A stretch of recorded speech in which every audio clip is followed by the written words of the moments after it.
that heroin is illegal. Not available with a prescription, illegal. If these nutrients have any impact on the human body, they are illegal. That's just the vitamin and mineral guideline. Let's talk about milk.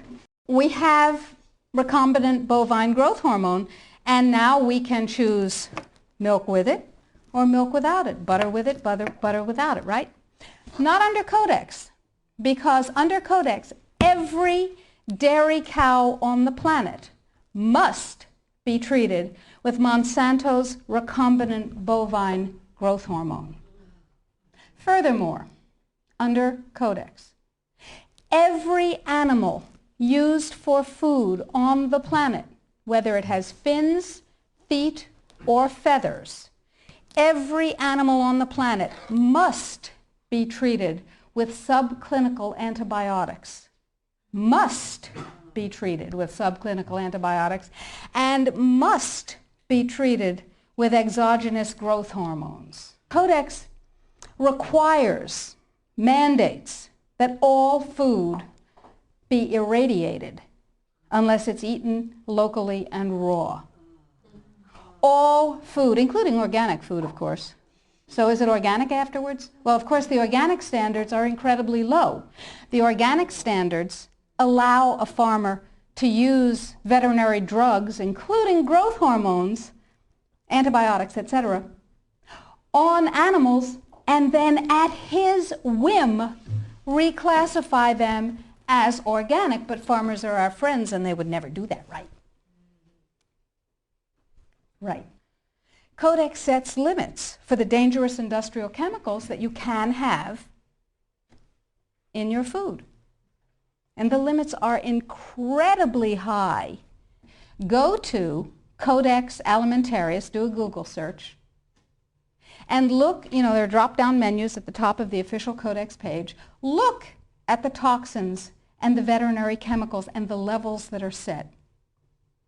They are terrifying to me. Terrifying. The names of the chemicals that are permitted and the amounts of the chemicals that are permitted are terrifying to me. Why am I terrified? Well, perhaps I'm just a cowardly person. It's possible. Think about this. In 2001, 176 countries, including the United States, got together and they said there are 12 really bad organic chemicals. They're called POPs, persistent organic pollutants. There are a lot of them, but there are 12 that are so bad that nobody could disagree that those 12 POPs had to be banned worldwide. 9 of the 12 worst organic chemicals known are pesticides, not surprisingly, because they kill things. And of course, we have many processes and enzyme systems that are very much like insects and other pests, so they're not too good for us. But Codex has different ideas. Codex has brought back seven of the 9 forbidden POPs that 176 countries banned worldwide. Dieldrin, aldrin, hexachlorobenzene. And the food that is imported from other countries that contains these substances cannot be stopped at our borders, because otherwise it would be, God forbid, a trade violation. That's how Codex works. Codex, according to the World Trade Organization and the Food and Agriculture Organization joint projections. Now, I didn't make this up. Please, if you unfastened your intellectual seatbelts, put them back on again. If you do the numbers in the WHO-FAO projections, the epidemiological projections, they estimate, not I, because what do I know?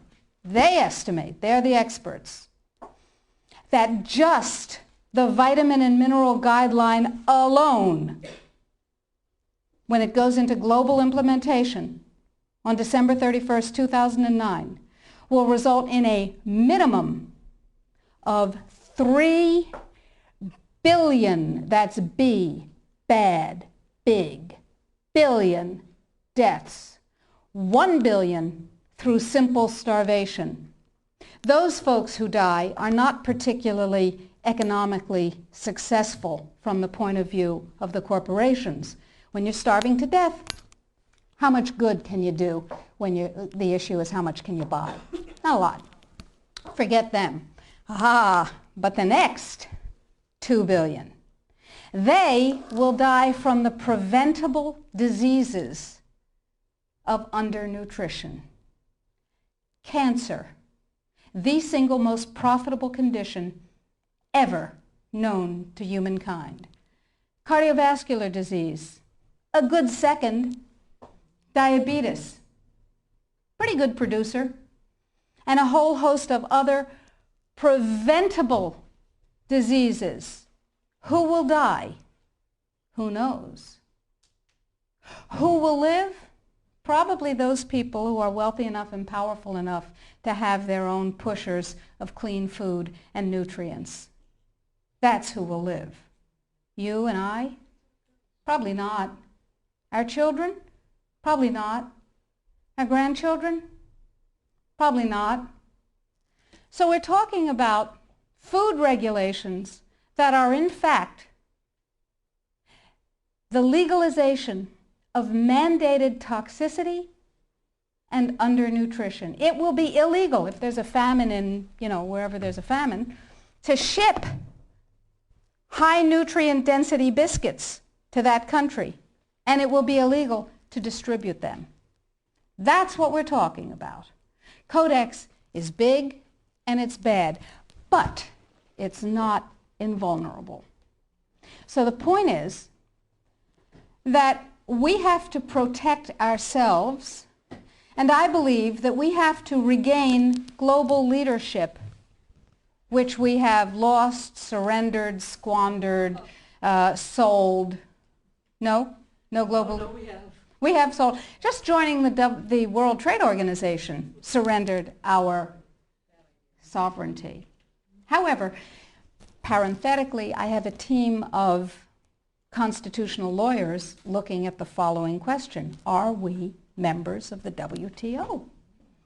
Because if you remember from high school civics, the way you get a treaty to be a real treaty is to have it ratified by a 2/3 majority of the Senate.